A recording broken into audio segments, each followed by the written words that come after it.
29%. That's how many GTA Online players from April were still playing just 6 months later. Not a bug, not a glitch. That's the actual data. And honestly, as someone who plays this game almost every day, I'm not even surprised. But the numbers are way worse than I thought. So a data firm called Ampere Analysis just dropped a report on player retention across live service games. Rockstar Intel covered it, and the GTA Online numbers are rough.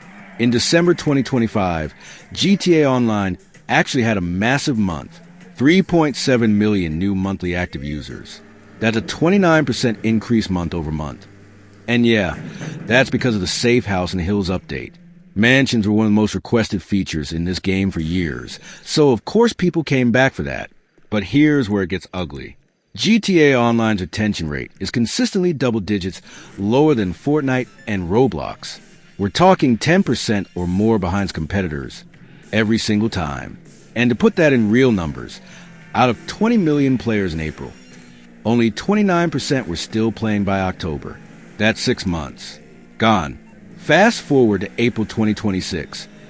Only 25% of players from a year before were still active. That's a 4% further drop. These are not good numbers for a game that is still being updated and still selling millions of copies. Now here's the thing though, and this is where I think the full picture matters. GTA Online is somehow always in the top 10 most played games every single month. It keeps selling. It keeps pulling in new players constantly. So the game isn't dying. Let's be clear about that. What's actually happening is a revolving door situation. New players come in, they play for a bit, and then they leave. And a fresh wave comes in after them. The game survives off volume, not loyalty. And honestly, for a 13-year-old game that's still the only GTA Online we have right now, that's kind of impressive in its own weird way. But it's also a massive warning sign for GTA 6 Online. Because if Rockstar takes the same approach to content and updates, that retention problem is going to follow them into the next game too. So why does this keep happening? Why can't GTA Online hold onto its players the way Fortnite or Roblox does? And I want to be clear, it's not fatigue from the game being old. We're talking about new player retention. These are people experiencing GTA Online for the first time. They don't have 10 years of grind exhaustion. They're fresh. So the problem isn't age. The problem is what happens after the first few weeks. And I think it comes down to two things. Every 6 months we get a new DLC.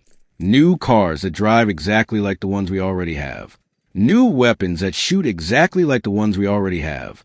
New businesses that are just existing businesses with slightly different mission variations. The last vehicle that truly felt new and changed how I play was a Reju. Love it or hate it in PvP. That thing gave us a genuinely different way to interact with the game's content.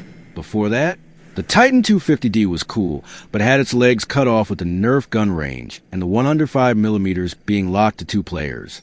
We need at least one genuinely game-changing vehicle or weapon per update, not a reskin, not a copy-paste stat block.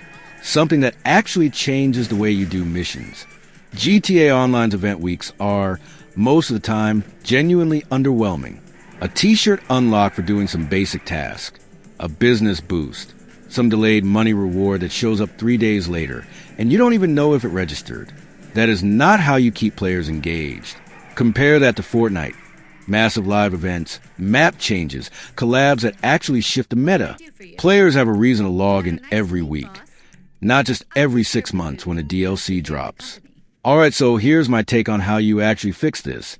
And I'm mostly thinking about GTA 6 Online here, because let's be real, current GTA Online probably isn't getting a full overhaul.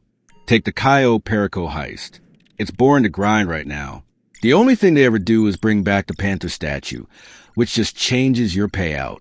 It doesn't change how you play. What if they ran a limited time hardcore mode? More enemy spawns, harder to avoid getting detected, a juggernaut in the compound. But in return, your loot bag has no cap. You can loot the entire island if you can survive it. Now suddenly there's a reason to go back to content you've done 100 times, and it plays completely differently. The Sprunk versus a Cola event was a good example of what works. Players felt like they were actually part of something together. More of that. Events with meaningful unlocks, not t-shirts. Liveries, outfits, weapons with unique finishes, vehicle mods you can't get anywhere else. Give players something worth grinding for, and they'll grind. None of this complete a challenge and get your money in 72 hours nonsense. Real-time progress tracking, instant rewards. Let me see exactly where I am on every active challenge, like career progress already does. It's not complicated. It just needs to be done right. Look, GTA Online is not a dead game. It's far from it. But these numbers are a clear sign that Rockstar needs to think differently about how they keep players engaged, especially going into GTA 6. The game is incredible at pulling people in. It just needs to get better at making them want to stay. Let me know down in the comments. Are you surprised by these retention numbers? And what do you think GTA 6 Online needs to do to actually hold on to its player base? If you enjoyed the video, drop a like and subscribe to Yush Gone Rogue for more GTA content. I'll catch you in the next one. Peace.